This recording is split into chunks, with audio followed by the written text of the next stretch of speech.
আমরা এসএসসি পরীক্ষার্থী পড়া বাদ দিয়ে নকল কাটতে বসছিলাম। হঠাৎ মিলন স্যার এসে বলে, কি তোমরা কেমন আছো? ঠিক মতো লেখাপড়া করছো? করতে হবে। তার কথার সাথে সাথে আমরাও ড্যান্স দিলাম। স্যার তখনই বলে উঠল, নকল আর হবে না। দূর ব্যাং।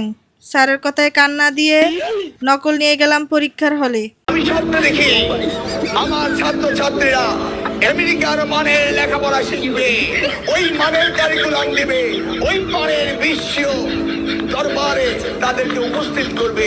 সেই লেখাপড়া আমি তোমাদের দিচ্ছি।